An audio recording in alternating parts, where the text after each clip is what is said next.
Good morning, good afternoon, good evening, wherever you are in the world. This is Reganelite here. Hello everyone, hello, hope you're all doing well. Hope you're having a good week so far. Hope everyone is going well, smoothly.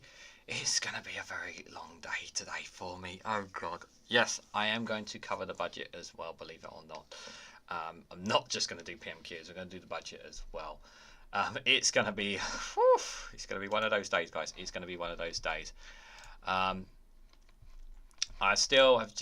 literally just come back about 30-40 minutes ago from my walk, so I'm a little bit out of breath, but other than that, I'm all right.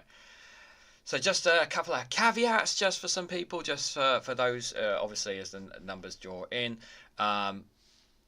So tonight there is no Snowflake Watch. Tonight is be doing a mental health live stream tonight at 8 o'clock, which will be very interesting.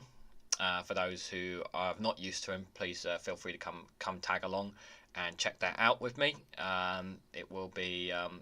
you know, we haven't done one for several months, so we've got that coming up. I've recorded so some videos for members, just for members as well. I've just got a couple more videos to record. I've done the short videos for the next couple of days, guys. I just need to edit them which I will do after this live stream, so they're done for you. If there's anything major that needs to be uploaded as a shorts, I'll do that for my TikTok viewers and my Instagram viewers as well.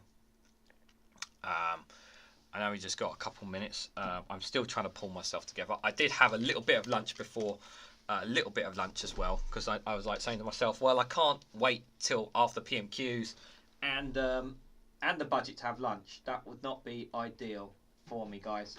Yeah, it would not be ideal. So yeah. So Jody, good to see you. I hope you're doing well. Good to see you. Correct me if I'm wrong.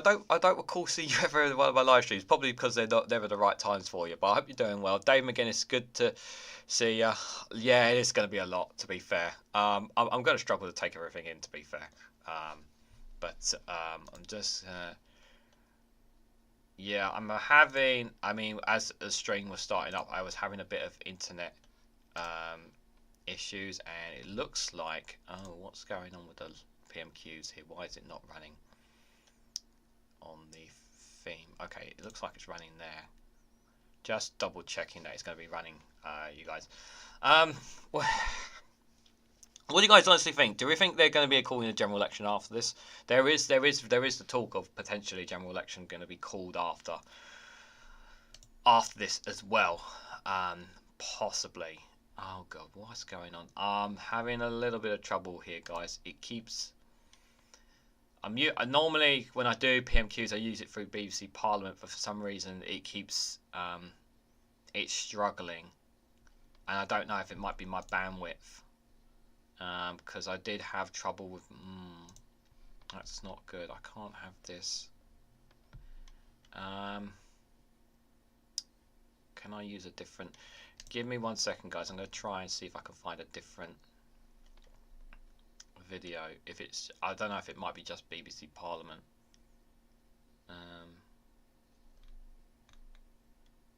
Yeah, it might be just BBC Parliament. Okay, I could try these lot. I really hope. I'm gonna have. I'll pause it, but I'll have it on standby just in case. But yeah, it looks like BBC Parliament is having trouble, which is incredibly annoying. Because I don't really want to use someone else. I could use. What about the sign language one? Could use the sign language one. I think, yeah, we'll let me just give me 1 second. I'm sorry, guys. I just wanted to check.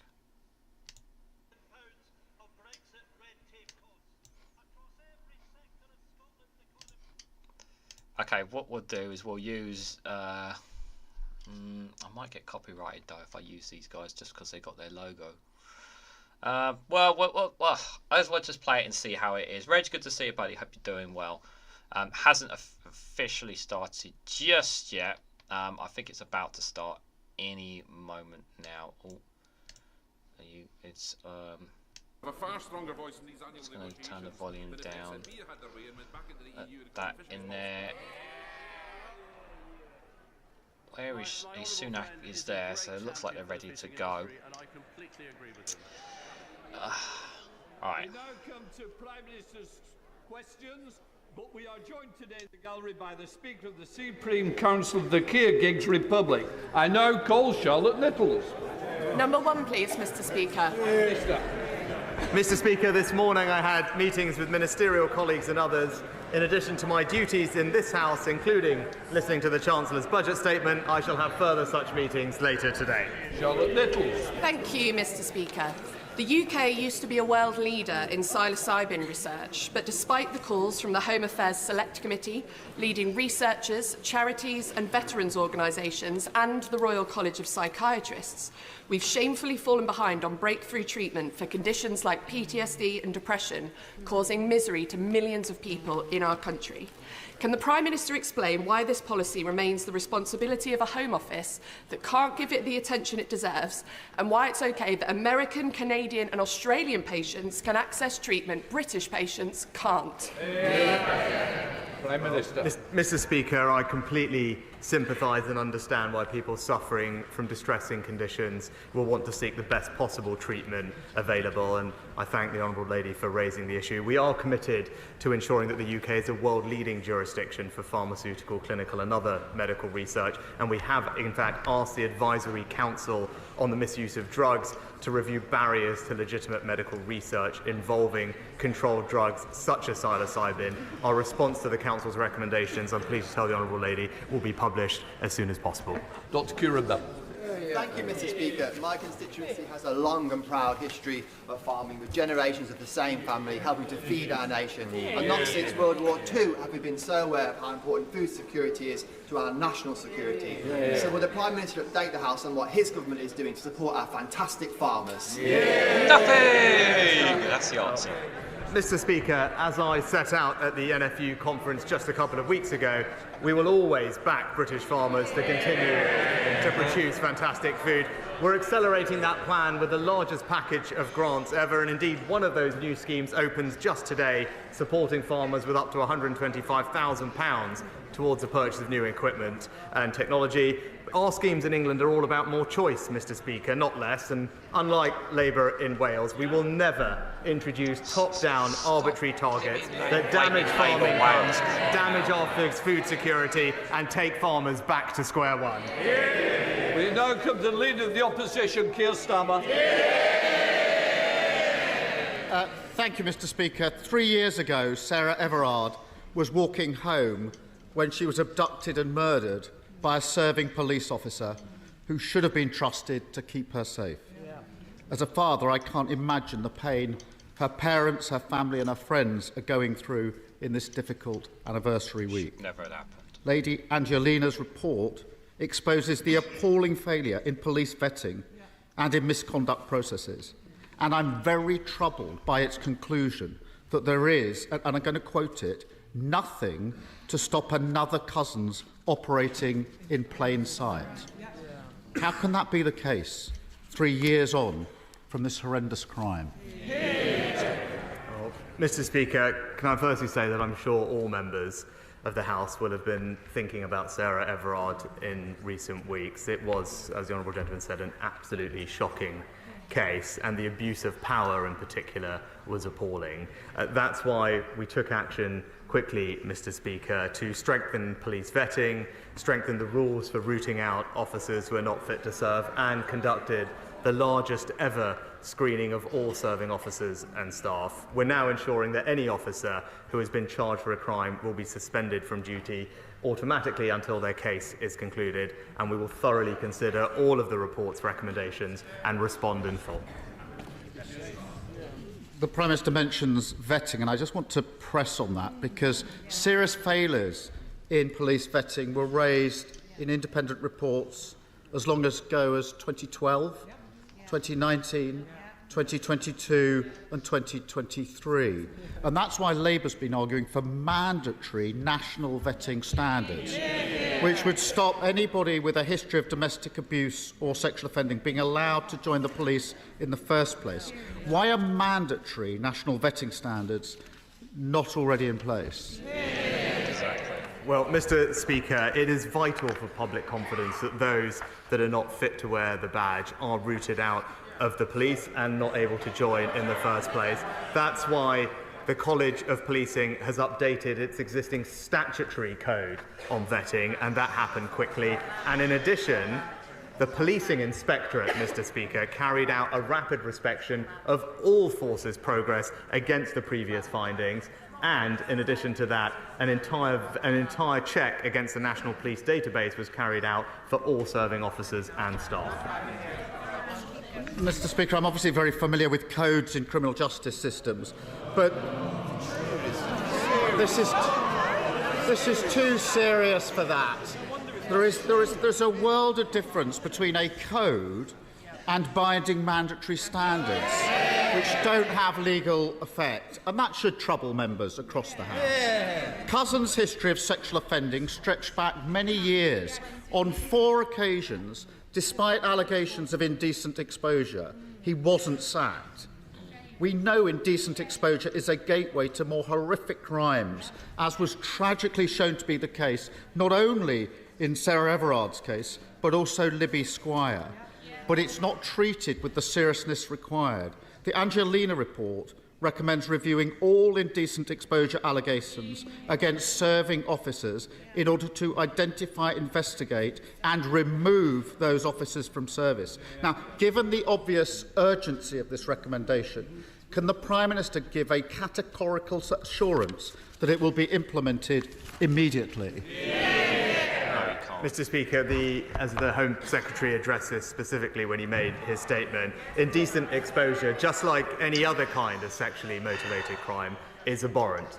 And we expect police chiefs to take it extremely seriously.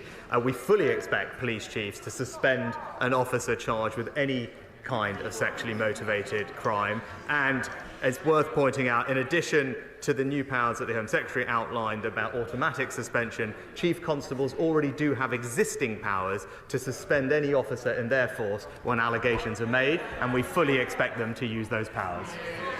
It's all fine, is it? It's all okay. Well, I do think the recommendation I referred to should be implemented urgently, and I ask the Prime Minister to look again at that, because every day that goes past when it isn't implemented carries risk for victims in these cases.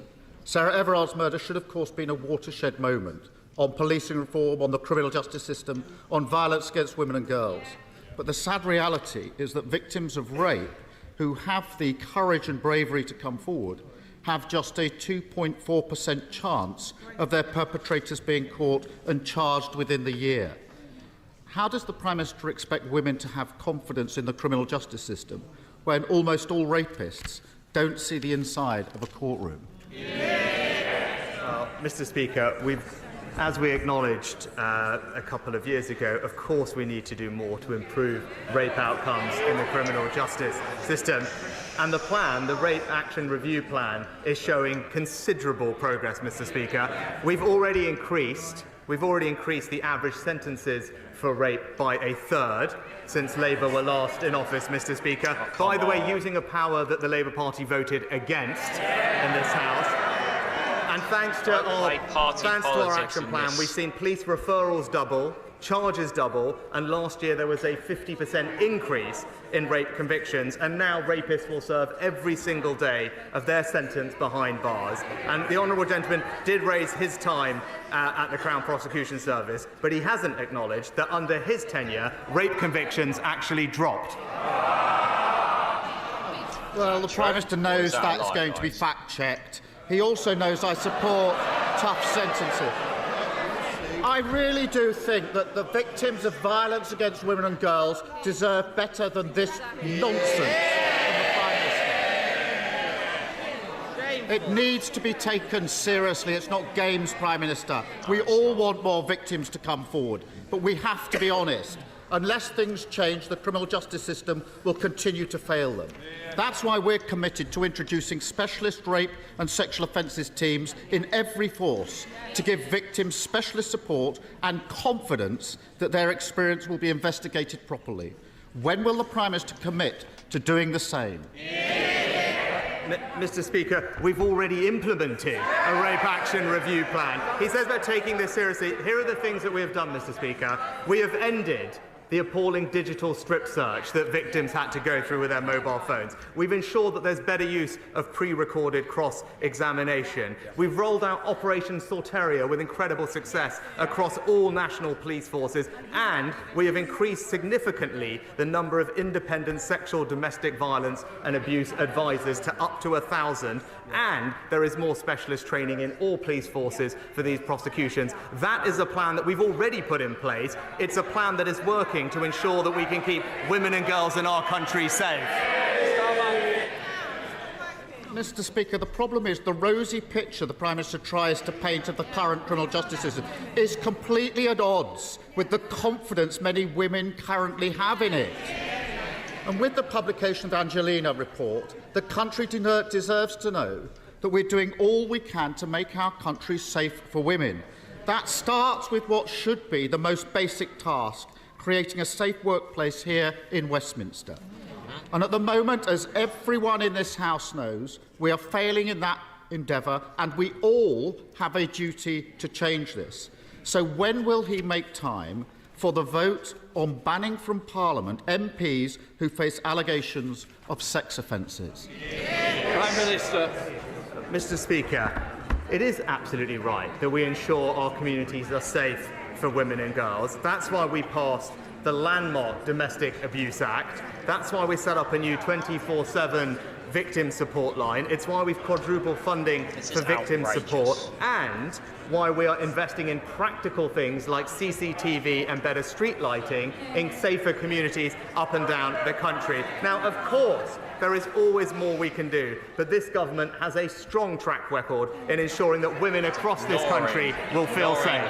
Very serious point by Keir Starmer there. Mr. Speaker, sir, I want the Prime Minister to know that the people of Romford are struggling with ever-increasing... I'm just going to mute it for a second because I don't want to hear what... not going to listen to what you say. I just want to make this point here.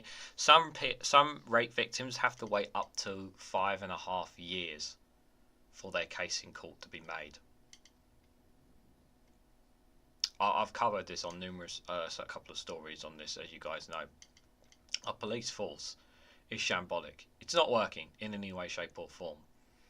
And I feel like it's just tone deaf, completely, absolutely tone deaf from this Prime Minister.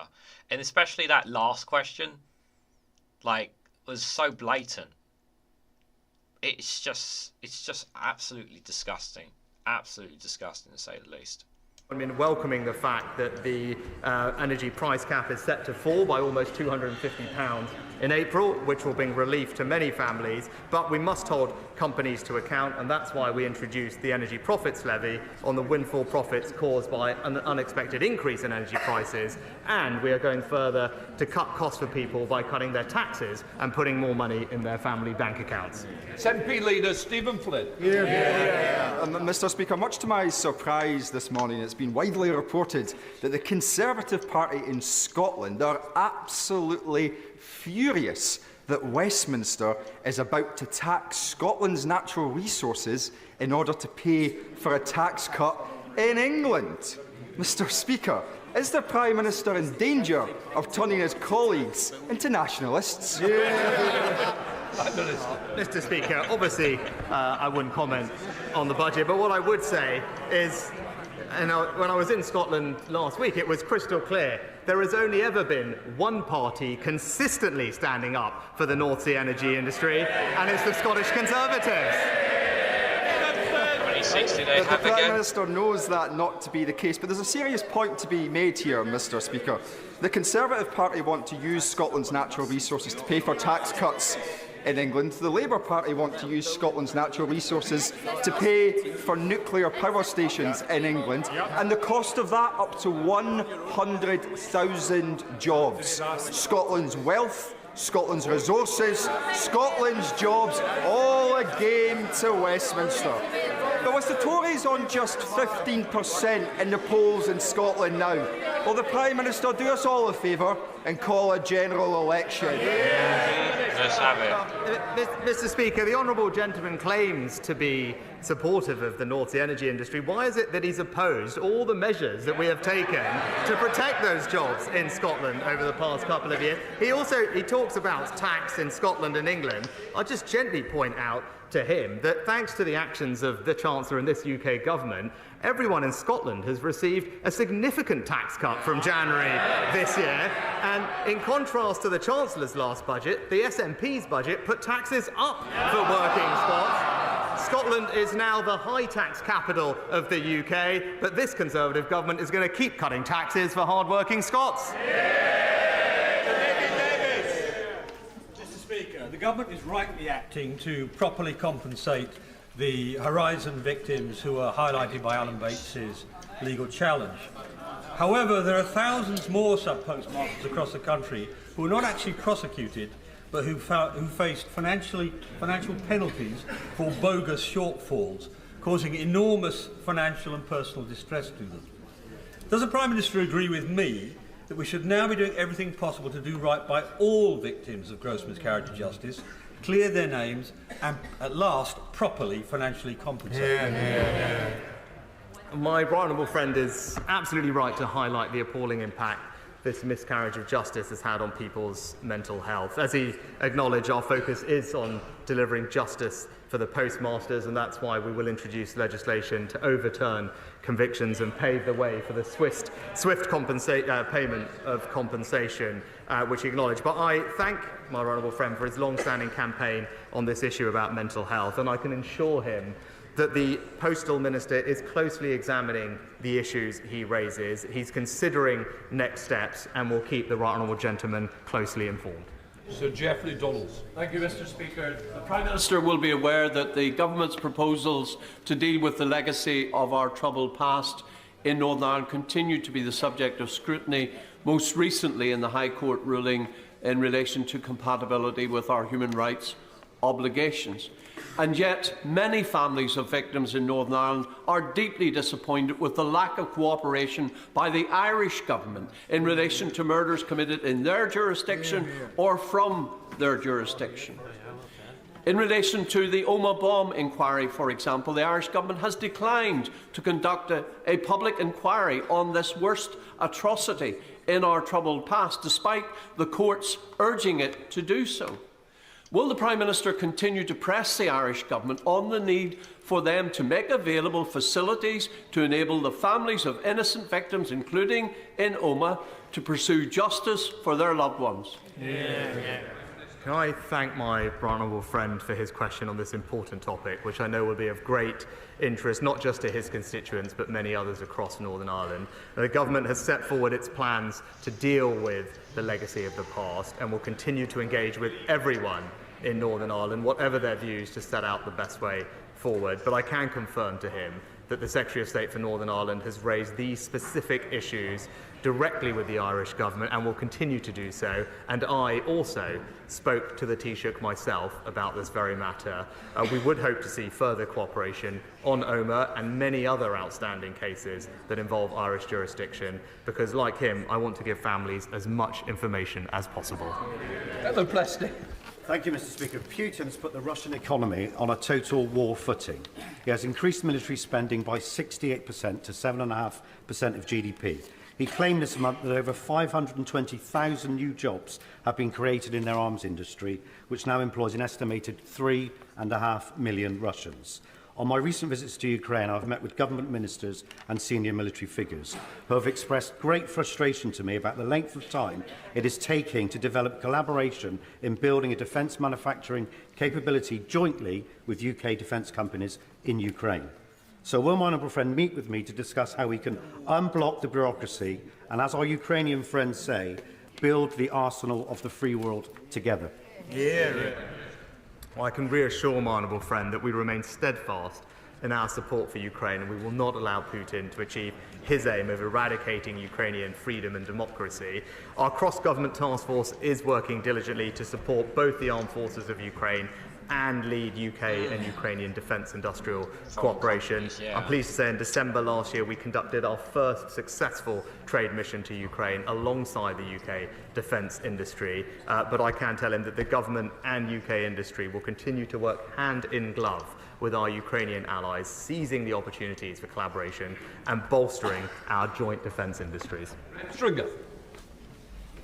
Mr. Speaker, last week the IPPR published a paper, The State of the North. That paper predicted that wealth inequalities, already too large between the North and the South East, would increase to nearly £250,000 per head by the end of this decade. Does the Prime Minister accept that his levelling up agenda has failed, or did he never want it to succeed?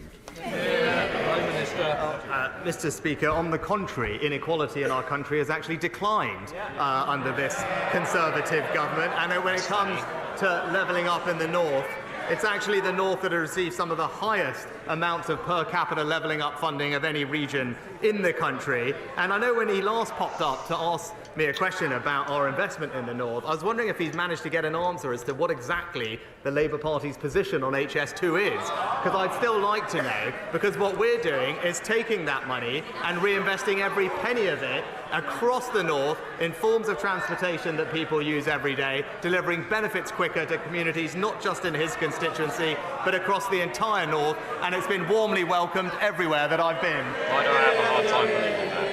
Thank you, Mr. Speaker. Would my right honourable friend agree that the performance of the Labour Party in voting down our Rwanda bill in the House of Lords is a disgrace? It is only the Conservative government and the Conservatives who have a plan for dealing with illegal immigration and the People's Fund. Action on illegal immigration is a top priority in my constituency, and Labour has no policy or plan on this at all. Well, Mr. Speaker, my honourable friend makes an excellent point. He knows, like I know, that if you want to fully stop the boats, you need to have a working deterrent.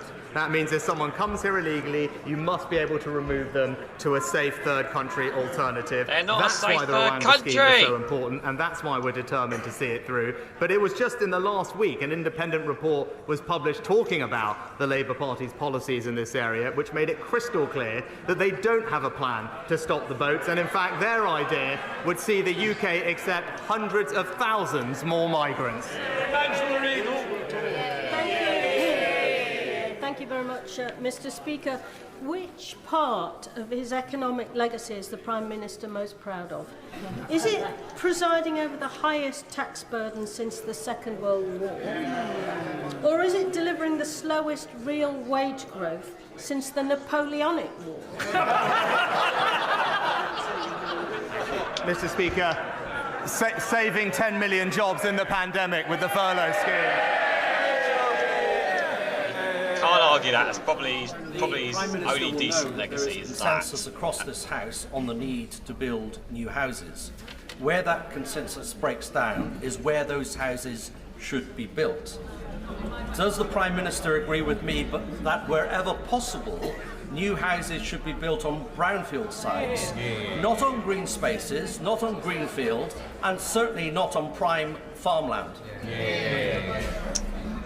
My honourable friend is absolutely right. It's sustainable planning that must be at the heart of our planning system, and that's why we're committed to meeting the needs of communities by building homes in the right places and, as he says, making best use of brownfield land. We've made it clear that that's what should be the priority. We've put extra funding aside to unlock those sites, and our recent changes They just haven't put. It's too much bureaucracy over the houses. Too much bureaucracy. Too many barriers to building more houses. That's the problem with this government. On this side of the House, we will protect the Greenbelt, and the Labour Party will concrete right all over it. Nonsense. Thank you. Mr. Speaker, in some jurisdictions, ministers routinely publish their tax returns. The Prime Minister voluntarily published his UK tax returns last year. Does the Prime Minister agree that ministers of the Crown should publish their tax returns as a matter of course? And has he ever filed any returns in the USA that have not been published? Mr. Speaker, I don't think that would be proportionate or appropriate, and what I've done is... Really? Really? I don't think it would be proportionate for all ministers to publish their tax returns. In keeping with the long-standing tradition, I voluntarily published my tax return, as did the Chancellor. I think that is the right balance, and I've been completely transparent about that as I've done it. Sure you have. Sure you have. Thank you, Mr. Speaker. Last year, a number of us were on the first transatlantic flight powered by sustainable aviation fuel. This week, IAG made its first major purchase of that fuel. But that fuel is coming from the United States. And it's really important that we have a SAF industry in this country. So will the Prime Minister tell the Treasury and the Department of Transport to accelerate the work they're doing, to put in place the right framework and the right support mechanisms to ensure we have a SAF industry for our aviation sector for the future? Can I first of all thank my honourable friend for his championing of this cause, which I think is absolutely right, and reassure him that we are committed to ensuring that the SAF mandate is in place in 2025. That will require about 10% of jet fuel to be made from sustainable feedstock by 2030. And to get there, we've provided, I'm pleased to tell him, £135 million to 13 different UK sustainable aviation fuel projects to kickstart our domestic industry. And, which he also knows is important, we've committed to introducing a revenue certainty mechanism to support SAF production in the UK as soon as practically possible. Sam Dixon. Thank you. Chester's 2,000-year-old Roman walls are an important historic monument of world renown. Will the PM join me in Chester to walk the walls and explore how the government can support the upkeep of these important structures, which, unlike the Conservative Party, are stable, solid, and in no danger of imminent collapse? Well, Mr. Speaker, I join the lady in paying tribute to the history of her local community, and I'm pleased that the City of Chester is benefiting from so much investment from the Conservative government so that it can maintain its local infrastructure. Thank you, Mr. Speaker. 5 weeks ago, Conservative MPs from across South East London and Kent wrote to Transport for London and the Labour Mayor of London, calling on them to do the right thing following the botched implementation of a temporary 40-mile-an-hour speed limit on the A20 near Sidcup, which has seen thousands of drivers unfairly issued fines and points on their licence. This has left many drivers, including carers, emergency service workers and teachers, at risk of losing their licences and jobs.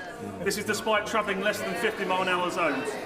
Does the Prime Minister agree with me that TfL, the Met Police and Sadiq Khan must come clean about the number of fines and cancel these issued points?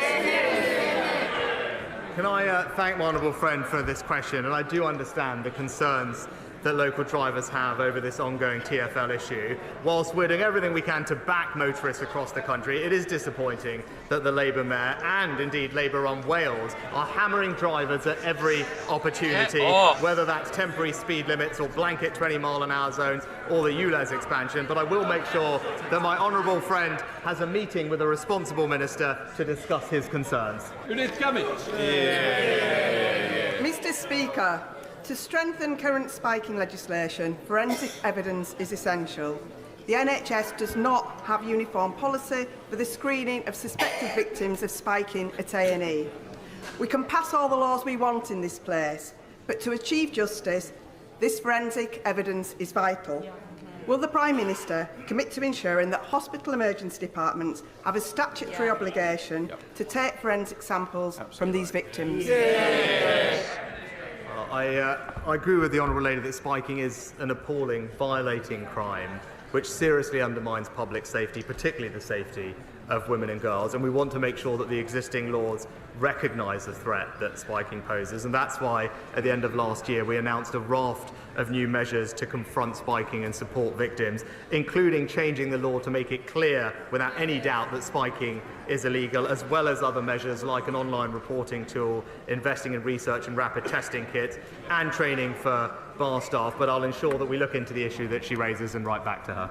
Final question, Ben Bradley. This winter, flood and storm damage has caused significant damage to the infrastructure in and around my Mansfield constituency. That's our roads, it's our drains, it's flood infrastructure, and this is among the highest concern that residents raise with me on a regular basis. I'm really grateful that from next year in particular, there's very significant infrastructure funding coming our way. But what can my right honourable friend do to help fix this for my constituents now?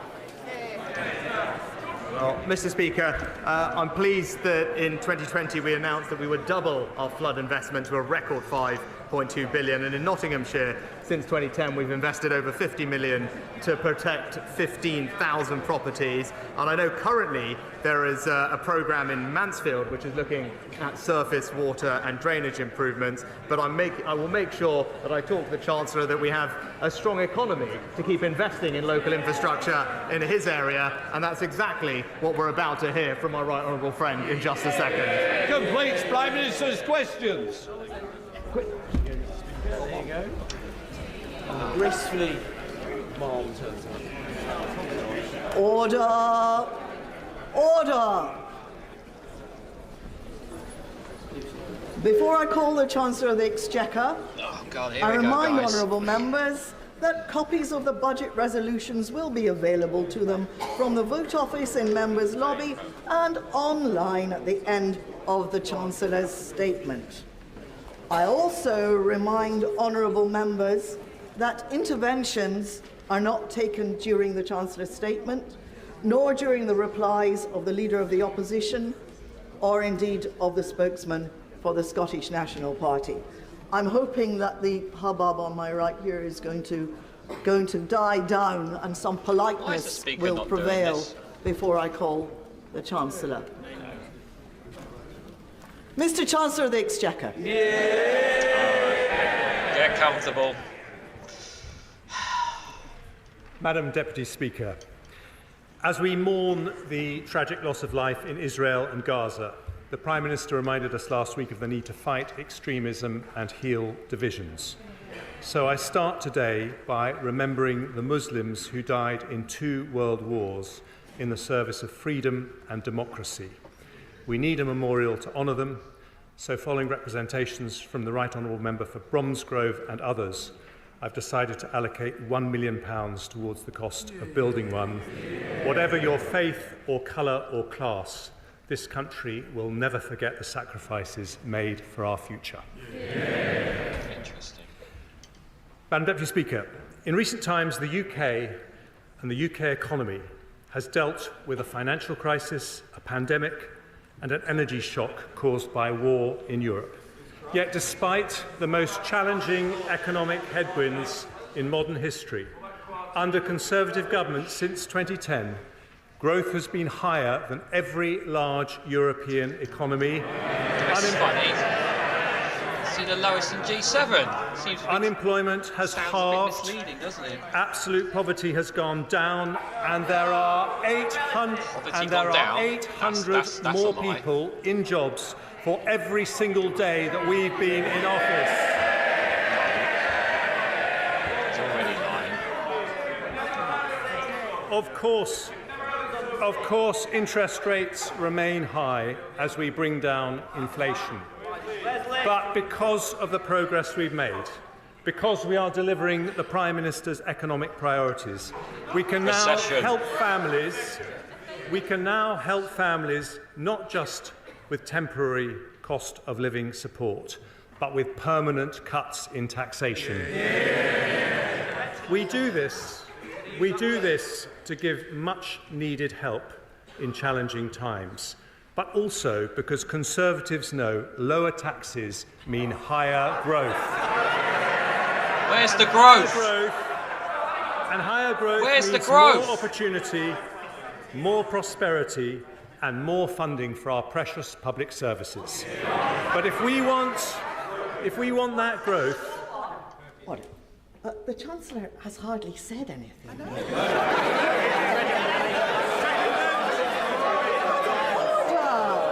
Order! You can't get excited yet.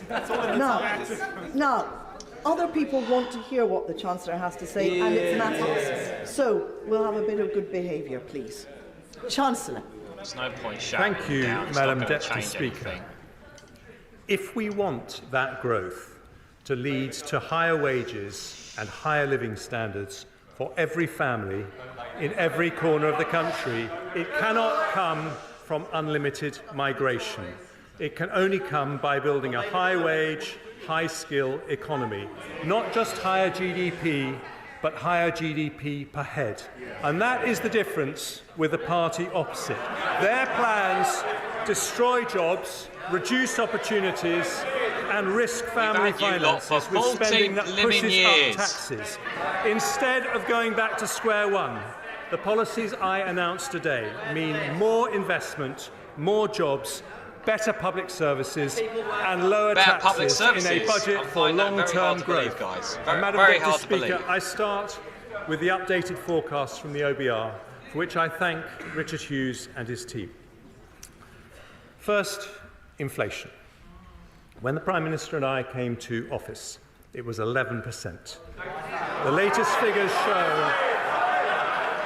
Nothing to do with government's I know the party opposite struck... This is not amusing anymore. We need to hear what the Chancellor has to say. I can tell who's making the noise, and you simply won't get a chance to speak later. So that's the end of it. Chancellor. Thank you, Madam Deputy Speaker. When the Prime Minister and I came to office, inflation was 11%, but the latest figures show it is now 4%, more than meeting our pledge to halve it last year. And today's forecasts from the OBR show it falling below the 2% target in just a few months' time, nearly a whole year earlier than forecast in the autumn statement. That didn't happen by accident. Whatever the pressures and whatever the politics, a Conservative government working with the Bank of England will always put sound money first. But we also understand that tackling inflation, while necessary, is painful. It means higher interest rates and a period of lower growth. So we've given the average household £3,400 in cost of living support over the last 2 years. Doing so makes economic as well as moral sense. The OBR predicted real household disposable income per person would fall by 2% in the last year. Instead, after this support, it is on track to rise by 0.8%. And today I take further steps to help families with cost of living pressures, starting with measures to help the poorest families. We've already abolished higher charges for electricity paid by those on prepayment meters, increased the local housing allowance, and raised benefits by double expected inflation. Today I focus on those falling into debt. Nearly 1 million households on universal credit take out budgeting advance loans to pay for more expensive emergencies like boiler repairs or help getting a job. To help make such loans more affordable, I've today decided to increase the repayment period for new loans from 12 months to 24 months. For some people, I thought they cared about people on the lowest incomes. You're not putting money in their pocket, are you?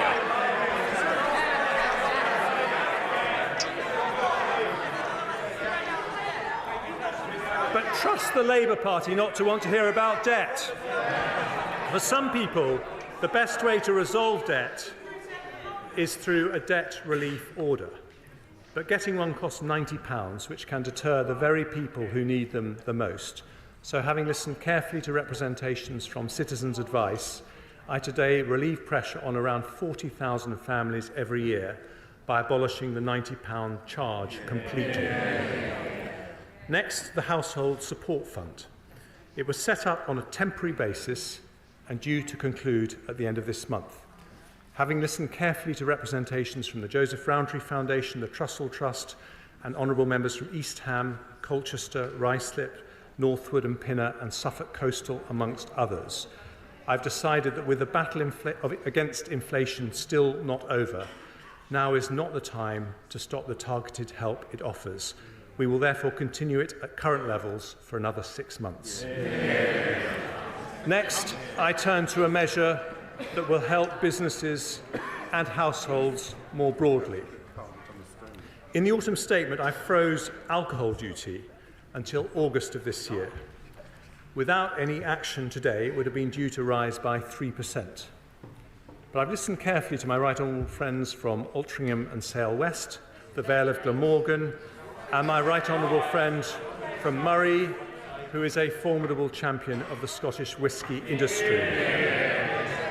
I also listened to Councillor John Tonks from Ash, a strong supporter of the wonderful Admiral pub, who pointed out the pressures facing the industry. So today I've decided to extend the alcohol duty freeze until February 2025. This benefits 38,000 pubs across the UK, and on top of the £13,000 saving a typical pub will get from the 75% business rates discount I announced in the autumn. We value our hospitality industry and are backing the great British pub. Funny how so many have gone under business over the last 14 years, isn't it? Another cost that families and businesses worry about is fuel. Now, the Shadow Chancellor complained about the freeze on fuel duty, and Labour has opposed it at every opportunity. The Labour Mayor of London wants to punish motorists even more with his ULEZ plans, but lots of families and sole traders depend on their car. If I did nothing, fuel duty would increase by 13% this month. So instead, I've listened to my right honourable friends for Stoke-on-Trent North, Dudley North, Witham and others, as well as the Sun newspaper's Keep It Down campaign. I have, as a result, decided to maintain the 5p cut and freeze fuel duty for another 12 months. This will save the average car driver £50 next year and bring total savings since the 5p cut was introduced to around £250. Taken together with the alcohol duty freeze, this decision also reduces headline inflation by 0.2 percentage points in 24/5, allowing us to make faster progress towards the Bank of England's 2% target. Madam Deputy Speaker, there can be no solid growth without solid finances.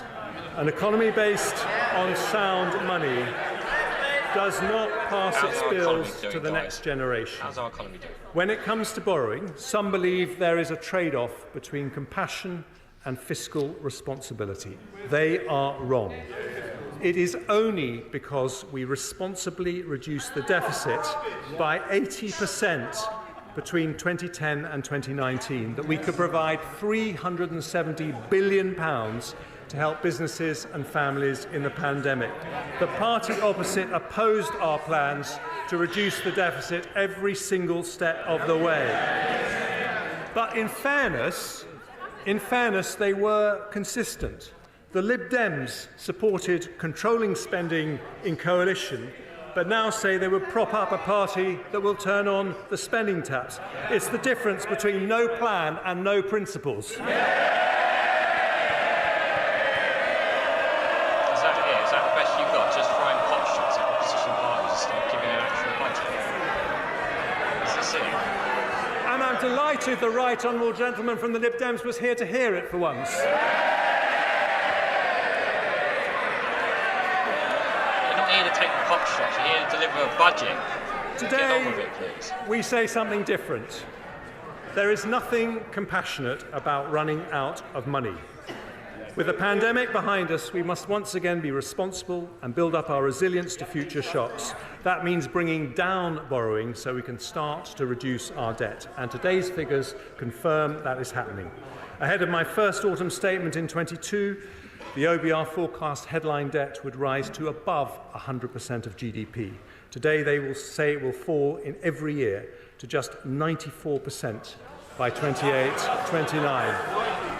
Underlying debt, which excludes Bank of England debt, will be 91.7% in 24/5, according to the OBR, then 92.8%, 93.2%, 93.2% before falling to 92.9% in 28-29, with final year headroom against debt falling of £8.9 billion. Our underlying debt is therefore on track to fall as a share of GDP, meeting our fiscal rule. And we continue to have the second lowest level of government debt in the G7, lower than Japan, France or the United States. We also meet our second fiscal rule for public sector borrowing to be below 3% of GDP 3 years early. Borrowing falls from 4.2% of GDP in 23-4 to 3.1%, 2.7%, 2.3%, 1.6% and 1.2% in 2028-29. By the end of the forecast, borrowing is at its lowest level of GDP since 2001. None of that, of course, would be possible if Labour implemented their pledge to decarbonise the grid 5 years early by 2030. By their own calculations, that costs £28 billion a year to do. But last month, after flip-flopping for months, they said they're not going to spend the £28 billion after all, but somehow they'll meet their pledge. Somehow, Madam Deputy Speaker, can only mean one thing: tax rises on working families. Same old Labour. today, in contrast, a Conservative government brings down taxes with borrowing broadly unchanged. In fact, borrowing is slightly lower than the autumn statement. And the fact that we are bringing borrowing down is something of particular importance to one very special person. Sir Robert Stamen is the outgoing Chief Executive of the Government's Debt Management Office. And after 20 years of exceptional public service, he is in the gallery. Thank you, Sir Robert. I now turn to growth. Just after I became Chancellor, the OBR expected GDP to fall by 1.4% in the following year. In fact, it grew, albeit slowly. Now the OBR expects the economy to grow by 0.8% this year and 1.9% next year, 0.5% higher than their autumn forecast. After that, growth rises to 2.2%, 1.8% and 1.7% in 2028. Since 2010, I don't want to hear this, but these are the facts. Since 2010, we have grown faster than Germany, France or Italy, the three largest European economies. And according to the IMF, we will continue to grow faster than all three of them in the 5 years ahead. Surveys by Lloyds and Deloitte show business confidence is returning. In other words, because we have turned the corner on inflation, we will soon turn the corner on growth. And today's OBR forecasts also show that we have made good progress on the Prime Minister's three economic priorities. Compared to when the three pledges were made, inflation has halved, debt is falling in line with our fiscal rules, and growth is fully 1.5 percentage points higher than predicted. And as growth returns, they don't have a growth plan, so they might as well listen to ours. As growth returns, our plan is for economic growth not sustained through migration, but one that raises wages and living standards for families. Not just higher GDP, but higher GDP per head, and that means sticking to our plan with a budget for long-term growth, more investment, more jobs, better public services and lower taxes. And I start with investment. Economists say that stimulating investment is the most effective way to raise productivity and therefore wages and living standards. Since 2010, we've been doing just that. Business, well, you might want to listen to what I'm about to say because business investment has risen from an average of 9.3% of GDP under Labour to 9.9% under the Conservatives. And this year it will be 10.6% of GDP. That is £30 billion more business investment than if it had continued at Labour levels. And it's still going up. In the short period since the autumn statement, Nissan have announced they'll build 2 new electric car models in the UK. Microsoft and Google have announced data centres worth over £3 billion. Thanks to my right honourable friend, the Business Secretary, the Global Investment Summit unlocked £30 billion of investment. In fact, since 2010, greenfield foreign direct investment has been higher than anywhere else in Europe. And for the last 3 years, we have been the third highest in the world after the United States and China. And we're not stopping there. In the autumn statement, I announced we would introduce permanent full expensing, a £10 billion tax cut for businesses that gives the UK the most attractive investment tax regime of any large European or G7 country. It was welcomed by over 200 business leaders, with the CBI saying it was a game changer and the single most transformational thing we could do to fire up the British economy. And today I take further steps to boost investment. Having listened to calls from the CBI, Make UK and the BCC, we'll shortly publish draft legislation for full expensing to apply to leased assets, a change I intend to bring in as soon as it's affordable. We'll also help small businesses, something close to my own heart, as well as the business rate support and work on prompt payments I announced in the autumn. I'll provide £200 million of funding to extend the recovery loan scheme as it transitions to the growth guarantee scheme helping 11,000 SMEs access the finance they need, and following representations from the Federation of Small Business, as well as honourable members for Loughborough, Southend West and Rother Valley, I will reduce the administrative and financial impact of VAT by increasing the VAT registration threshold from £85,000 to £90,000 from April the 1st, the first increase in 7 years. That will bring tens of thousands of businesses out of paying VAT altogether and encourage many more to invest and grow. I now move to measures to address historic underinvestment in our nations and regions. Since we started levelling up, how's that going? Since we started levelling up in 2019, 2/3 of all new salaried jobs have been created outside London and the South East. We've announced 13 investment zones and 12 free ports, which continue to attract investment, including recently, thanks to the efforts of Mayor Ben Houchen from the Numa Group, who are investing £15 million into the Tees Valley investment zone. Today, working with the Levelling Up Secretary, I devolve further power to local leaders who are best placed to promote growth in their areas. I can announce the North East Trailblazer devolution deal, providing a package of support for the region potentially worth over £100 million.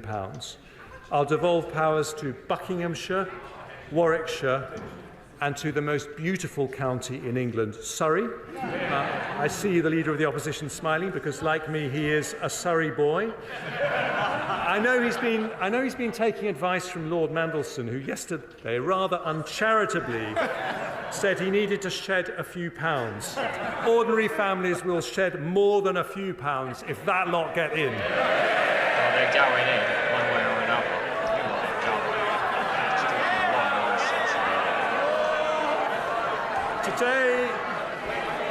Today, if he wants to join me on my marathon training, he's most welcome as well. He's spending a lot of time attacking other parties rather than... Today, we continue to spread opportunity throughout the country by allocating £100 million of levelling up funding to areas including High Peak, Dundee, Conway, Erewash, Redditch and Coventry to support cultural projects in these communities, alongside support for capital projects across the country, including in Bingley. We are expanding the long-term plan for towns to 20 new places, including Darlington, home of the Treasury's fantastic Darlington Economic Campus, Coleraine, Peterhead, Runcorn, Harlow, Eastbourne, Arbroath and Rhyl, providing each with £20 million of funding to invest in community regeneration over the next decade. We'll provide £15 million in new funding to the West Midlands Combined Authority to support culture, heritage and investment projects on the recommendation of our go-getting Mayor Andy Street. And we'll allocate £5 million to renovate hundreds of local village halls across England so they can remain at the heart of their communities. And because this is a Conservative and Unionist government, we'll also set aside funding to support the Saxavord Spaceport in Shetland, an agri-food launchpad in mid-Wales, and funding to support Northern Ireland's businesses to expand global trade and investment opportunities. As a result of the decisions we take today, the Scottish Government will receive nearly £300 million in Barnet consequentials, with nearly £170 million for the Welsh Government and £100 million for the Northern Ireland Executive. I do appreciate that a tax-cutting budget is very uncomfortable for the biggest tax risers in the United Kingdom. We also want to level up opportunity across the generations, including building more houses for young people, and we're on track to deliver over 1 million homes in this Parliament. Last week, the Levelling Up Secretary allocated £188 million to support projects in Sheffield, Blackpool and Liverpool, and today I go further, allocating £242 million of investments in Barking Riverside and Canary Wharf, which together will build nearly 8,000 houses, as well as transforming Canary Wharf into a new hub for life science companies. We're launching a new £20 million community-led housing scheme supporting local communities to deliver the developments they want and need, and I'm pleased to announce the next steps for Cambridge to reach its potential to be the world's leading scientific powerhouse. I confirm there will be a long-term funding settlement for the Future Development Corporation in Cambridge at the next spending review, with over £10 million invested in the coming year to unlock delivery of crucial local transport and health infrastructure. The final levelling up measures I announced today support North Wales, where I have many happy childhood memories, in mould, following representations from the Honourable Member for the Vale of Clwyd. We will help fund the renovation of Theatre Clwyd.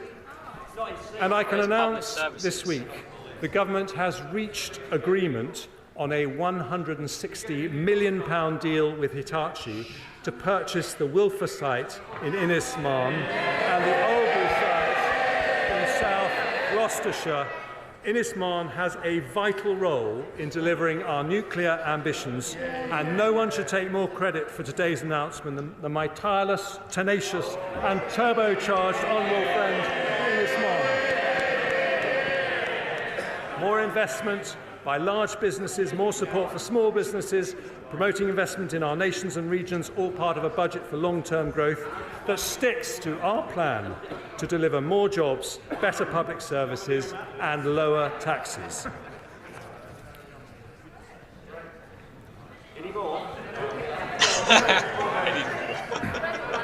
I now turn to one of the most powerful ways to attract investment, namely supporting our most innovative industries.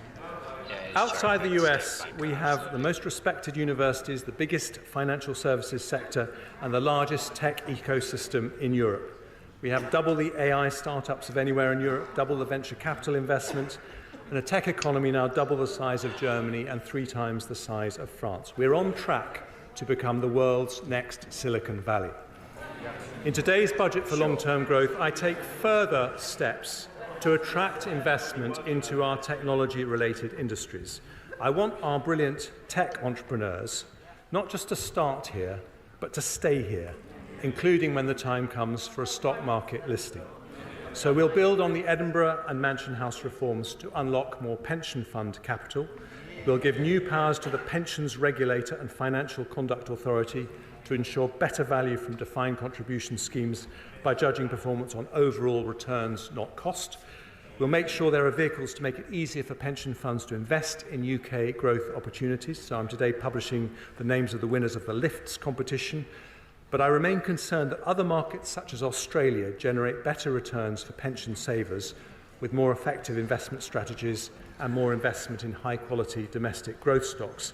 So I will introduce new requirements for DC and local government pension funds to disclose publicly their level of international and UK equity investment, and I'll then consider what further action should be taken if we're not on a positive trajectory towards international best practice. I also want to create opportunities for a new generation of retail investors to engage with public markets. So we'll proceed with the retail sale for part of the government's remaining NatWest shares this summer, at the earliest opportunity, subject to supportive market conditions and value for money. We'll continue to explore how savers could be allowed to take their pension pots with them when they change job. We'll make it easier for people to save for the long term with a new British savings bond delivered through National Savings and Investment, offering savers a guaranteed rate fixed for 3 years. And today, following calls from over 200 representatives of the city and our high-growth sectors, I will reform the ISA system to encourage more people to invest in UK assets. After a consultation on its implementation, I will introduce a brand new British ISA, which will allow an additional £5,000 annual investment for investments in UK equity with all the tax advantages of other ISAs. And this will be on top of the existing ISA allowances, ensure British savers can benefit from the growth of the most promising UK businesses, as well as supporting those businesses with the capital to expand. And I turn now to our other growth industries, starting with clean energy. We want nuclear to provide up to a quarter of our electricity by 2050, And as part of that, I want the UK to lead the global race in developing cutting-edge nuclear technologies. I can therefore announce that Great British Nuclear will begin the next phase of the small modular reactor selection process, with companies now having until June to submit their initial tender responses. Our brilliant Energy Security and Net Zero Secretary will also allocate up to £120 million more to the Green Industries Growth Accelerator to build supply chains for new technology ranging from offshore wind to carbon capture and storage. By January of next year, as promised in the autumn statement, we'll have a new faster connections process to the grid up and running. In advanced manufacturing, we've announced a further £270 million of investment into innovative new automotive and aerospace R&D projects, building the UK's capabilities in zero-emission vehicle and clean aviation technologies. And I now turn to our creative industries. We have become Europe's largest film and TV production centre, with Idris Elba, Keira Knightley and Orlando Bloom all filming their latest productions here. Studio space in the UK has doubled in the last 3 years, and at the current rate of expansion, next year we will be second only to Hollywood globally. In the autumn statement, I committed to providing more tax relief for visual effects in film and high-end TV. I can today confirm that we will increase the rate of tax credit by 5% and remove the 80% cap for visual effects costs in the audiovisual expenditure credit. Having worked closely with the Culture Secretary and listened carefully to representations from companies like Pinewood, Warner Brothers and Sky Studios, we'll provide eligible film studios in England with a 40% relief on their gross business rates until 2034. That's fine, and having heard representations from the British Film Industry Pact and indeed the Prime Minister, we will introduce a new tax credit for UK independent films with a budget of less than £15 million. For our creative industries more broadly, we will provide £26 million of funding to our preeminent theatre, the National Theatre, to upgrade its stages. And today I particularly want to recognise the contribution of our creative industries and the tourism that comes from orchestras, museums, galleries and theatres. In the pandemic, we introduced higher 45% and 50% levels of tax relief, which were due to end in March 25. They have been a lifeline for performing arts across the country. Today, in recognition of their vital importance to our national life, I can announce I am making those tax reliefs permanent at 45% for touring and orchestral productions and 40% for non-touring productions. Lord Lloyd Webber says this will be a once-in-a-generation transformational change that will ensure Britain remains the global capital of creativity. I suspect the new theatre reliefs may be of particular interest to the Shadow Chancellor, who seems to fancy her thespian skills when it comes to acting like a Tory. The trouble is, we all know how her show ends. Higher taxes, like every Labour government in history.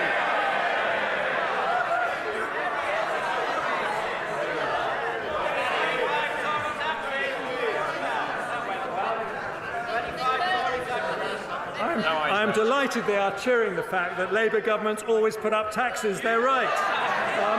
And I also want to mention our life sciences sector, where we will support research by medical charities into diseases such as cancer, dementia and epilepsy, with an additional £45 million, including £3 million for Cancer Research UK. But I have long believed we should be manufacturing medicines as well as developing them. So I can today also announce a brand new investment by one of our greatest life science companies, AstraZeneca, led by mon ami, the irrepressible Sir Pascal Soriot. AstraZeneca made their COVID vaccine available to developing countries at cost, as a result saving over 6 million lives. And today, because of the government's support for the life sciences sector, they announced plans to invest £650 million in the UK to expand their footprint on the Cambridge Biomedical Campus and fund the building of a vaccine manufacturing hub in Speke in Liverpool. More investment, better jobs in every corner of the country in a long-term budget for growth from a Conservative government.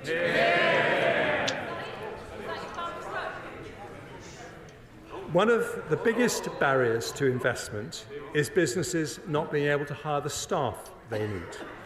The economy today has around 900,000 vacancies. It would be easy to fill them with higher migration, but with over 10 million adults of working age who are not in work, that would be economically and morally wrong. Those who can work should. And this is an issue that I have tackled in every budget and autumn statement I've delivered.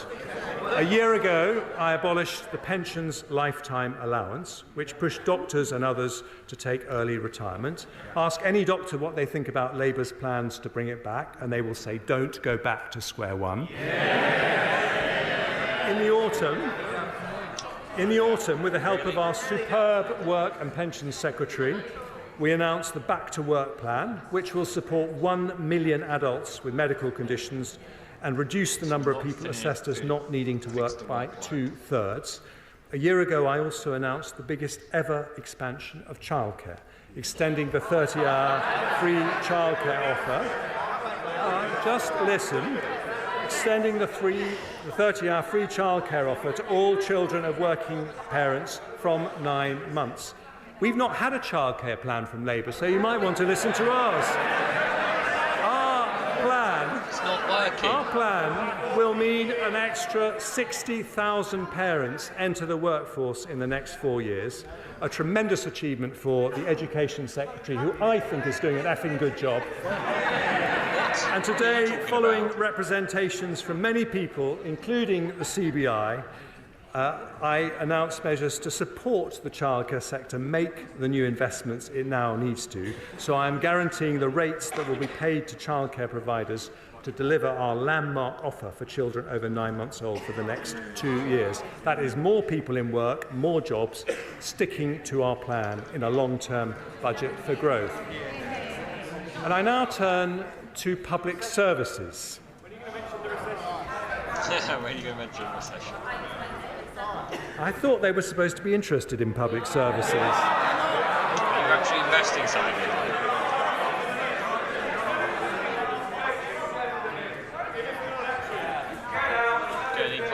I can wait.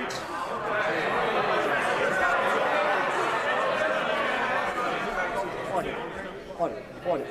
A little bit of murmuring is normal.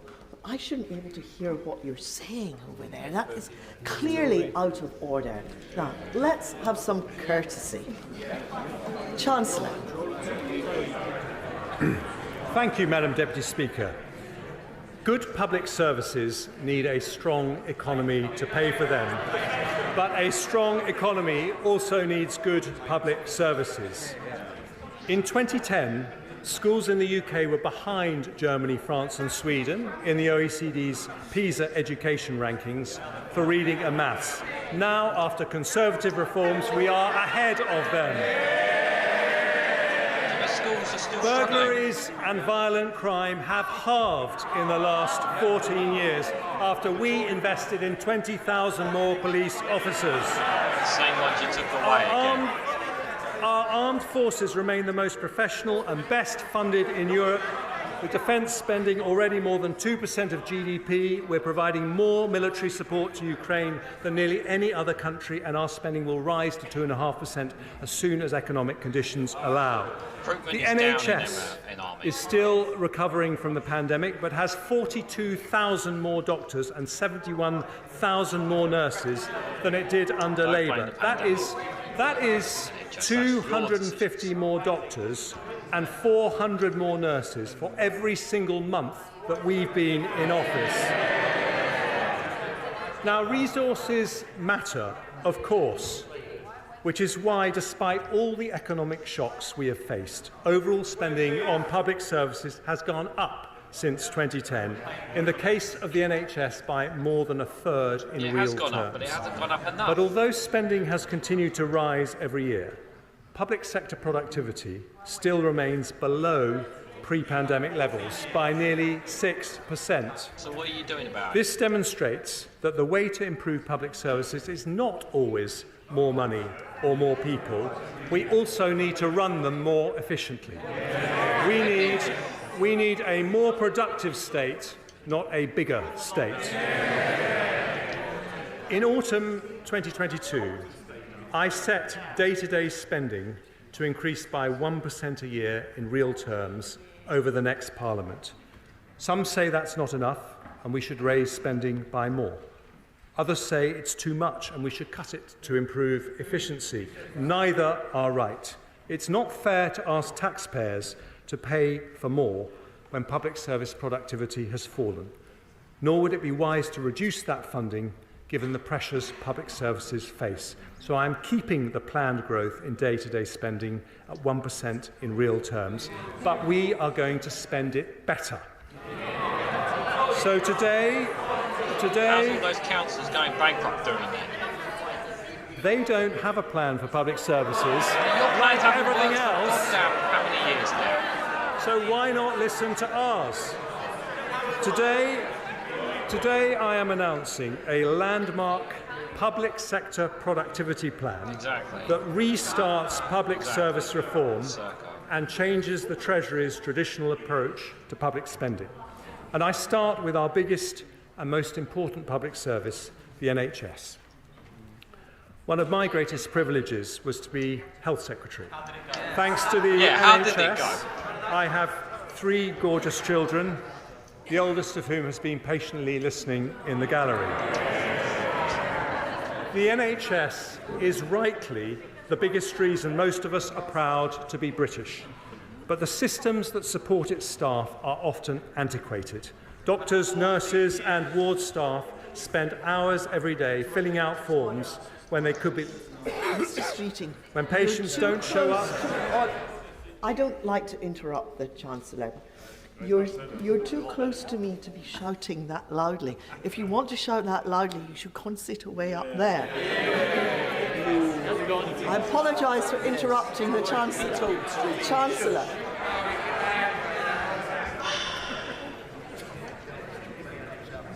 When patients don't show up, or one member of a team is ill, operating theatres are left empty despite long waiting lists. Now, when we published the NHS long-term workforce plan, I asked the NHS to put together a plan to transform its efficiency and productivity. I wanted better care for patients, more job satisfaction for staff, and better value for taxpayers. Making changes on the scale we need is not cheap. The investment needed to modernise NHS IT systems so they're as good as the best in the world costs £3.4 billion. But it helps unlock £35 billion of savings, 10 times that amount. So in today's budget for long-term growth, I have decided to fund the NHS productivity plan in full. With that new investment, we will slash the 13 million hours lost by doctors and nurses every year to outdated IT systems. We will cut down and potentially halve form filling by doctors using AI. We will digitise operating theatre processes, allowing the same number of consultants to do an extra 200,000 operations a year. We'll fund improvements to help doctors read MRI and CT scans more accurately and quickly, speeding up results for 130,000 patients every year and saving thousands of lives, something I know would have delighted my brother Charlie, who I recently lost to cancer. We'll improve the NHS app so it can be used to confirm and modify all appointments, reducing up to half 500,000 missed appointments annually and improving patient choice. We'll set up a new NHS staff app to make it easier to roster electronically and end the use of expensive off-framework agencies. And as a result of this funding, all hospitals will use electronic patient records.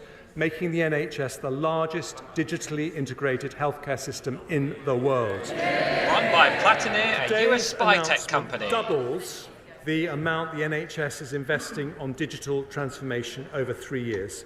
And on top of this longer-term transformation, we'll also help the NHS meet pressures in the coming year with an additional £2.5 billion.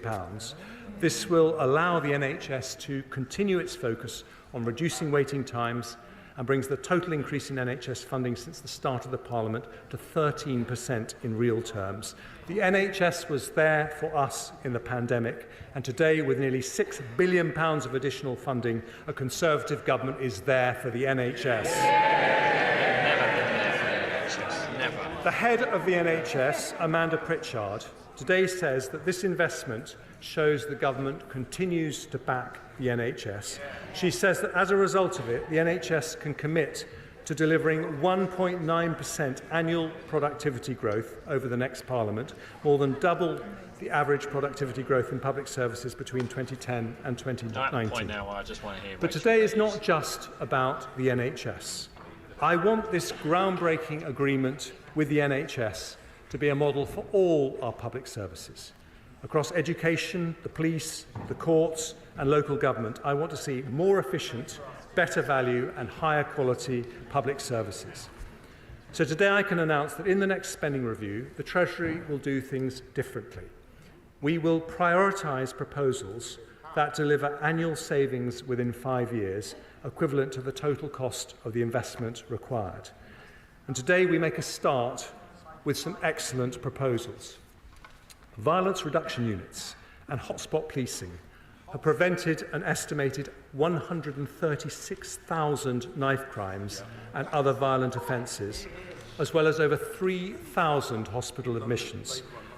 Every crime costs money, so we will provide £75 million to roll that model out in England and Wales. Police officers waste around 8 hours a week on unnecessary admin. With higher productivity, we could free the equivalent of 20,000 police officers over a year. So we will spend £230 million rolling out time and money-saving technology, which speeds up police response times by allowing people to report crimes by video call and, where appropriate, use drones as first responders. Too many legal cases, particularly in family law, should never go to court, and it would cost us less if they didn't. So we'll spend £170 million to fund non-court resolution, reduce reoffending and digitise the court process. Too many children in care end up being looked after by unregistered providers that are much more expensive. So we'll invest £165 million over the next 4 years to reduce that cost by increasing the capacity of the Children's Homes estate. Special education need provision can be excellent when outsourced to independent sector schools, but also expensive. So we'll invest £105 million over the next 4 years to build 50 new special free schools to create additional high-quality places and increase choice for parents. And we'll also put in place a plan to realise the tens of billions of savings recommended in an excellent speech by the head of the National Audit Office.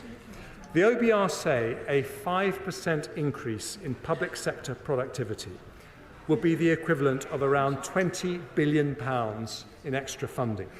With these plans, we can deliver that and more. And if we ensure they are cash-releasing savings, as we are committed to doing, it will be possible to live with more constrained spending growth without cutting services valued by the public. So with the energy and drive of my talented Chief Secretary to the Treasury, we launch our public sector productivity plan in today's budget for long-term growth, more investment, more jobs, better public services, and, one more thing, lower taxes.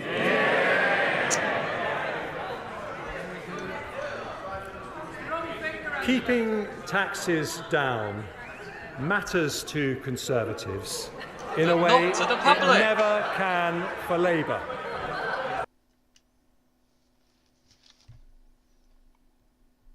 Oh, what's happened? They've cut the volume. 1 second, sorry about this.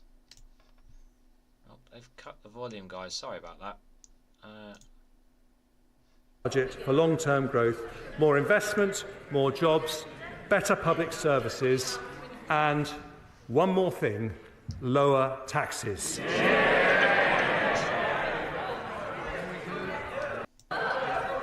We believe that in a free society, the money you earn doesn't belong to the government, it belongs to you. Yes, And if we want to encourage hard work, we should let people keep as much of their own money as possible. Yeah, so put more money in our pockets. Conservatives look around the world at economies in North America and Asia and notice that countries with lower taxes generally have higher growth.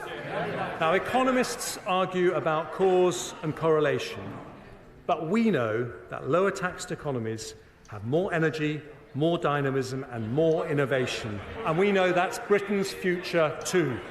Do anything about public services? Before I explain how we will bring down taxes, I start with some measures to make our system simpler and fairer. To discourage non-smokers from taking up vaping, we're today confirming the introduction of an excise duty on vaping products from October 26 and publishing a consultation on its design. Because vapes can also play a positive role in helping people quit smoking, we'll introduce a one-off increase in tobacco duty at the same time to maintain the financial incentive to choose vaping over smoking. I'll make a one-off adjustment to rates of air passenger duty on non-economy flights only to account for high inflation in recent years, and I'll provide HMRC with the resources they need to ensure everyone pays the tax they owe, leading to an increase in revenue collected of over £4.5 billion across the forecast period. Next, I turn to property taxation.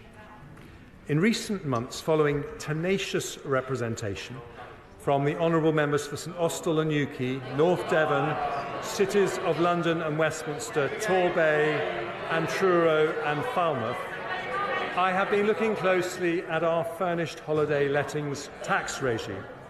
I am concerned that this tax regime is creating a distortion, meaning there are not enough properties available for long-term rental by local people. So to make the tax system work better for local communities, I'm going to abolish the furnished holiday lettings regime. I've also been looking at stamp duty relief for people who purchase more than one dwelling in a single transaction, known as multiple dwellings relief. I see the Deputy Leader of the Labour Party paying close attention, given her multiple dwellings.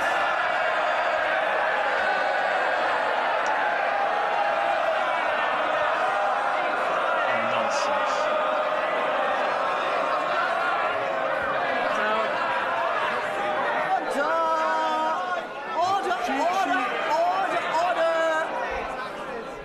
Order. Too much excitement.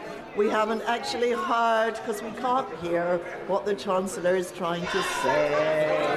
Okay, and I can hear who is shouting there. You won't get to speak later. Chancellor. I'm sorry to disappoint her, but multiple dwellings relief was not actually designed for her, but intended to... Stop. Just get on with it.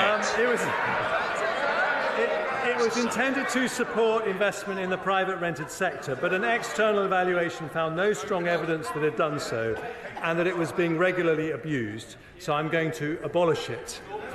And finally, as part of this budget, both the Treasury, a part of our look on property taxation, both the Treasury and the OBR have looked at the costs associated with our current levels of capital gains tax on property. They have concluded that if we reduced the higher 28% rate that exists for residential property, we would in fact increase revenues because there would be more transactions. For the first time in history, both the Treasury and the OBR have discovered their inner Laffer curve.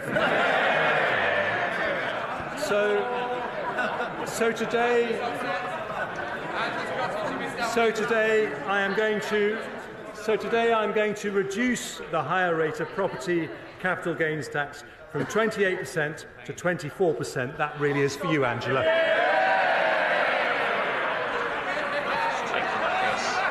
It's taking the piss now.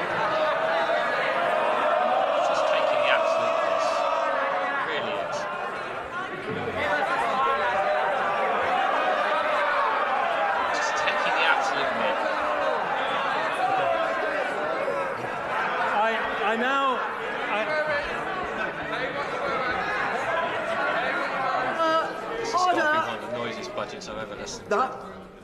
I had enough from over there, definitely not having it from here. Chancellor. I now turn to oil and gas.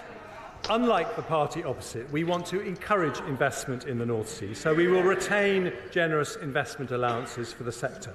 We'll also legislate in the Finance Bill to abolish the energy profits levy should market prices fall to their historic norm for a sustained period of time, after representations from the Honourable Member for Banff and Buchan. But because the increase in energy prices caused by the Ukraine war is expected to last longer, so too will the sector's windfall profits. So I will extend the sunset on the energy profits levy for an additional year to 2029, raising £1.5 billion. Next, I turn to the taxes paid by those who are resident in the UK but not domiciled here. Goes into the private investment, goes onto the markets, doesn't even go into the UK, never mind even Scotland still. This is a category of people known as non-doms. Oh, here we go, non-doms. Now, Nigel Lawson wanted to end the non-dom regime in his great tax reforming budget of 1988, which is where I suspect the Labour Party got the idea from. But I, too, have always believed that provided we protect the UK's attractiveness to international investors, those with the broadest shoulders should pay their fair share. After looking at the issue over many months, I've concluded that we can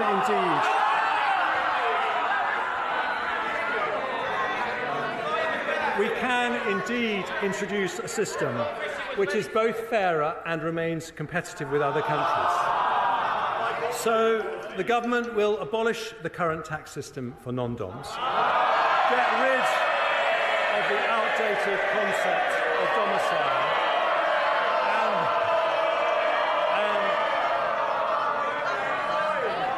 I aim to please all sides of the House in all my budgets. You got up and laugh at this point. And we will replace... Order. This is impossible. Yeah, of course it is. Order! Could you please shout more quietly? Chancellor. Thank you, Madam Deputy Speaker. We will replace the non-dom regime with a modern, simpler and fairer residency-based system. From April 25, new arrivals to the UK will not be required to pay any tax on foreign income and gains for their first 4 years of UK residency, a more generous regime than at present and one of the most attractive offers in Europe. But after 4 years, those who continue to live in the UK will pay the same tax as other UK residents. Recognising the contribution of many of these individuals to our economy, we will put in place transitional arrangements for those benefiting from the current regime. That will include a 2-year period in which individuals will be encouraged to bring wealth earned overseas to the UK, where it can be spent and invested here, a measure that will attract onshore an additional £15 billion of foreign income and generate more than £1 billion of extra tax. Overall, abolishing non-dom status will raise £2.7 billion a year by the end of the forecast period. I wonder where that money's going to. That is money the party opposite planned to use for spending increases, but today a Conservative government makes a different choice. We use that revenue to help cut taxes on working families.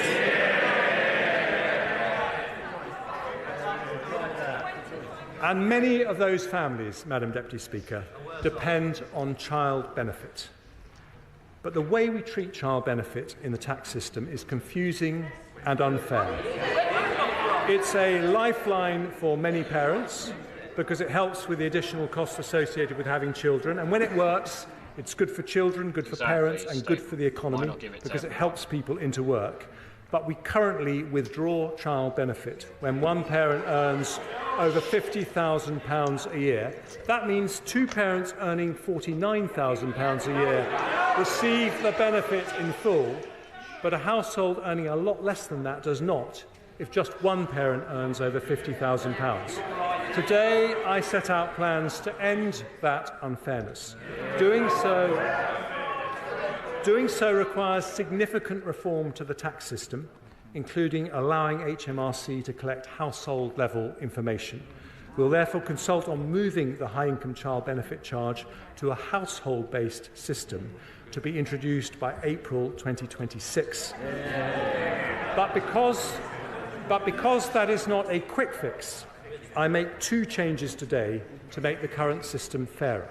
Following representations from my right honourable friends from Penistone and Stocksbridge, Carshalton and Wallington, Bassetlaw and West Worcestershire, along with many others, I confirm that from this April, the high-income child benefit charge threshold will be raised from £50,000 to £60,000. We will raise the top of the taper, at which it's withdrawn, to £80,000. That means no one earning under £60,000 will pay the charge, taking 170,000 families out of paying it altogether. And because of the higher taper and threshold, nearly 500,000 families with children will save an average of £1,300 next year. It's still too expensive. According to the OBR, this change will see an increase in hours amongst those already working to the equivalent of 10,000 more people entering the workforce. More investment, more jobs, better public service and lower tax. Madam Deputy Speaker, there is one further set of changes I want to make today. The way we tax people's income is particularly unfair. If you get your income from having a job, you pay two types of tax: national insurance contributions and income tax. If you get it from other sources, you pay only one. This double taxation of work is unfair. The result is a complicated system that penalises work instead of encouraging it. If we are to build a high-wage, high-skill economy not dependent on migration, if we want to encourage people not in work to come back to work, we need a simpler, fairer tax system that makes work pay. That is why I cut national insurance contributions in the autumn. By reducing the penalty on work, the OBR said that tax cut would lead to the equivalent of 94,000 more people in work. In other words, it would fill more than 1 in 10 vacancies throughout the economy. Lower taxes, more jobs and higher growth. Today, because of the progress we have made bringing down inflation, because of the additional investment that is flowing into the economy, because we have a plan for better and more efficient public services, and because we have asked those with the broadest shoulders to pay a bit more. Order. Mr. Perkins.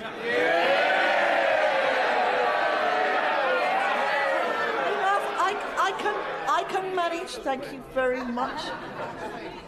5 times I've heard what you said. I let you away with it. Now that's enough. One more strike and you're out.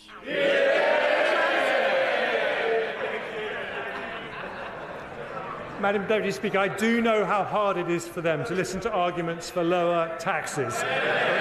Shut up and get on with it. That is the difference. Because we have asked those with the broadest shoulders to pay a bit more, today I go further. From April the 6th, employee national insurance will be cut by another 2p from 10% to 8%. And self-employed national insurance will be cut from 8% to 6%. It means an additional £450 a year for the average employee, or £350 for someone self-employed.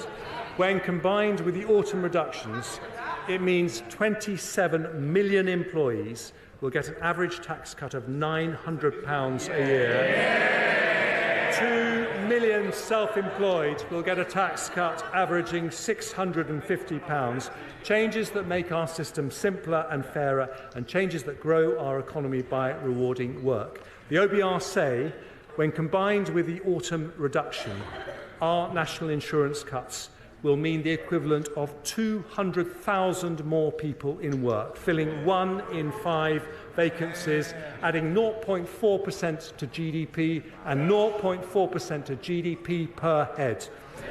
This is the second fiscal event where we've reduced employee and self-employed national insurance. We've cut it by 1/3 in 6 months without increasing borrowing and without cutting spending on public services. That means the average earner in the UK now has the lowest effective personal tax rate since 1975.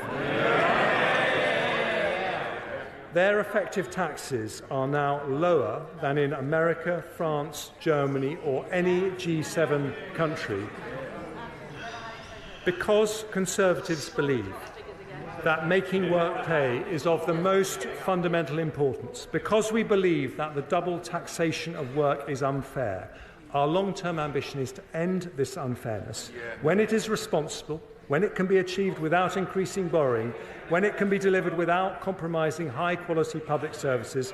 We will continue to cut national insurance as we have done today, so we truly make work pay.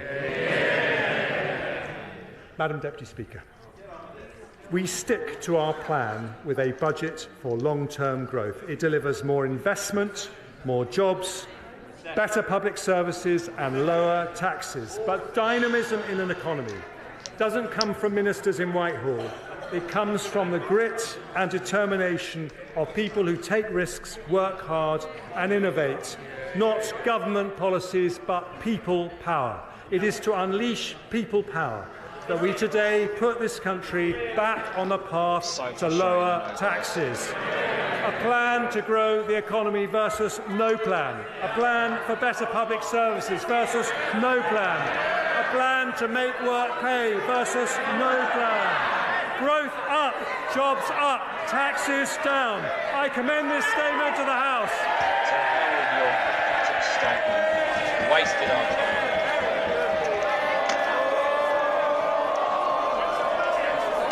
Call an election. Call our election. Order! Order! Understanding order number 51, the first motion entitled Provisional Collection of Taxes must be decided without debate. Will the Chancellor of the Exchequer please move formally? The question is that pursuant to Section 5 of the Provisional Collection of Taxes Act 1968, provisional statutory effect shall be given to the following motions: stamp duty, land tax, first-time buyers relief, new leases acquired on bare trust, motion number 8. Stamp duty, land tax, registered providers of social housing, motion number 9. Stamp duty, land tax, purchases by public bodies, motion number 10. Value added tax, late payment interest and repayment interest, motion number 22. As members of that opinion say aye. Yeah, very frustration to say the least, that's for sure.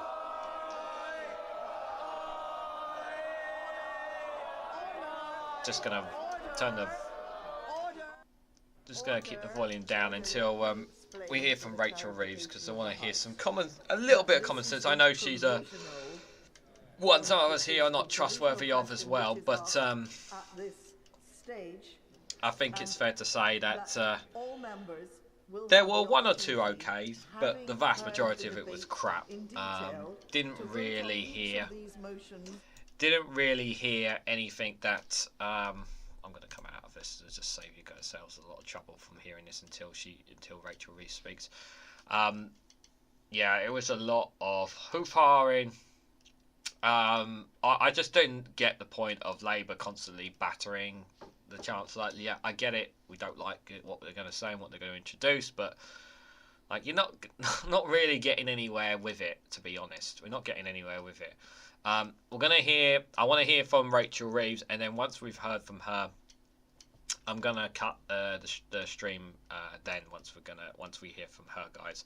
I'm not going to carry on listening anymore after that, because I actually do have stuff to do as well later on, and I'm sure you guys, understandably, some of you have left because this is too much for you. Is my volume a bit low? Is it me? Maybe it's because I'm not close. Maybe that's probably why. Sorry. So, just while we wait for Rachel Reeves to come up, just a couple of things. Obviously, where's my papers? I just checked there. Yeah, no investment in public services whatsoever. Tax cuts again. Very frustrating to say the least. Waffle about more films in the film industry. I will say that the film industry has done a lot better in the UK over the last 10, 14 years. What's happening now? Is that it? Are we not going to hear from... Oh, is it a break, is it? Oh, maybe we're not going to hear from... maybe we're not going to hear from Rachel Reeves then. Okay, well, in that case then, I'm going to... I'm going to call it here, guys, because... it looks like they're doing a break, so I'm not going to sit around and keep you guys waiting, keep myself waiting while we do that. I will probably listen to it at another point. Understandably, not many people came, and I don't expect many people to look back and watch along with this, because this was incredibly frustrating, and probably wait for the highlights to come through. Thank you guys for watching. If you did watch all the way through, greatly appreciate it. Yeah, the PM... I'll just focus a bit on PMQs. I thought PMQs was okay. Some nice... There was... Starmer will speak later. Okay, thanks, Mark. Yeah. There were some nice shots from the from Labour's and questions, and I thought Stephen Flynn was pretty solid with his questions. But yeah, nothing really has changed. Nothing new. Are we going to hear a general election at the end? I'll have to wait and see, I suppose. It was a bit tedious. Yeah, to be fair, fair play for you to sticking all the way through with me on it. But yeah, it was a lot. It was a long one, guys. Yeah, I won't be talking. I will probably talk a bit more in detail about some of it tomorrow on Regan's News Round, because I've already pre-recorded content. So I'll probably save it for a Regan's News Round tomorrow evening. On one or two things on the budget. Okay. Oh. The question is that pursuant to Section 5 of the provision... Yeah, let me just cut that out. Yeah, so thanks you guys for watching. Thanks for coming along. If you can, just before you head your way out, if you haven't already, please hit the like button, share this across social media, hit the bell notification icon so you'll be notified when I upload another video, guys. And tonight there'll be the mental health live stream. No politics at all on the live stream tonight. So if you've got nothing else planned and you want to talk about that stuff, or you want to hear about that stuff, feel free to come and join me there. But if not, guys, enjoy the rest of your week, and I hope to catch you all very, very soon.